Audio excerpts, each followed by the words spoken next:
ये कहानी इनोसेंस की मुलायम रोशनी से शुरू होती है, लेकिन धीरे धीरे डिजायर की आग, बिट्रेयल के काले बादलों और ट्रांसफॉर्मेशन की तीखी हवाओं में बदल जाती है। ये सिर्फ एक फिल्म नहीं, एक लड़की की जिंदगी का वो टर्निंग पॉइंट है जहां वो टूटती है, जलती है और फिर नए सिरे से खुद को गढ़ती है। फिल्म की शुरुआत होती है मेलिसा से, 15 साल की एक लड़की जो अपनी माँ और दादी के साथ रहती है। माँ सख्त है, हमेशा पढ़ाई, डिसिप्लिन और सही राह की बातें करती रहती है। उनके बीच वो गहरा जुड़ाव नहीं, बस एक दूरी जो शब्दों में नहीं, चुप्पी में ज्यादा दिखती है। लेकिन दादी उसकी दुनिया है। दादी सिगरेट के धुएं में लिपटी रहती हैं, उनकी सांसें कमजोर पड़ती हैं, फिर भी मेलिसा के लिए वो सबसे सुरक्षित आगोश है। रातें अकेली होती हैं। मेलिसा बिस्तर पर लेटी बॉडी में हो रहे उन बदलावों को महसूस करती है। Awkward, confusing, exciting. हाथ धीरे धीरे नीचे सरकते हैं, सांसें भारी हो जाती हैं। ठीक उसी पल दरवाजा खुलता है। माँ। मेलिसा झटके से हाथ खींच लेती है।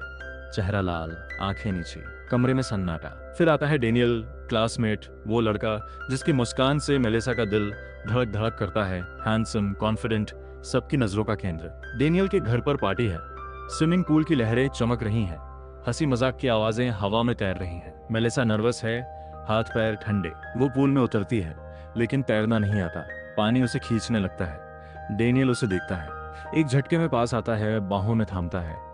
मेलिसा का दिल जोरों से धड़कता है। डर, शर्म, अट्रैक्शन सब मिलकर एक तूफान।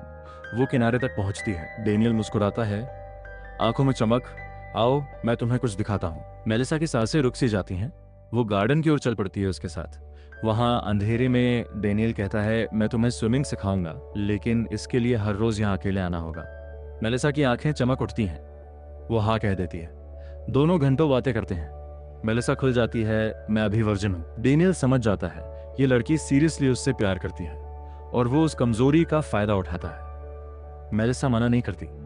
उसके लिए डेनियल ही सब कुछ है। छुट्टियां खत्म, स्कूल शुरू, लेकिन डेनियल गायब। न मिलता है, न मैसेज, न एक नजर। मेलिसा का दिल चूर चूर। दोस्त मिनी समझाती है, भूल जा उसे, वो डिजर्व नहीं करता। लेकिन मेलिसा की आंखों में आंसू और गुस्सा दोनों है। वो डायरी में लिखती है, मैं उसे कभी माफ नहीं करूंगी। धीरे धीरे मेलिसा बदलती है।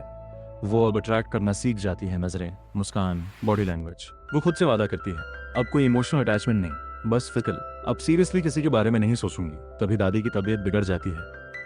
अस्पताल, ऑक्सीजन मास्क, मशीनों की बीप। मेलिसा को लगता है माँ उसे दूर रखना चाहती है। अस्पताल के गलियारे में एक आदमी मिलता है, जिम ट्रेनर जैसा, मजबूत, कॉन्फिडेंट। वो मेलिसा के करीब आता है। इंटीमेसी होती है।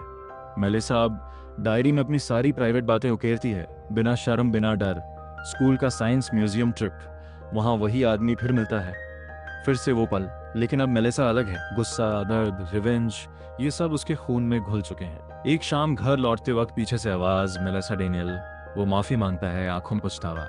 लेकिन मेलिसा ठंडी नजरों से देखती है, अब बहुत देर हो चुकी है। वो मुड़कर चली जाती है।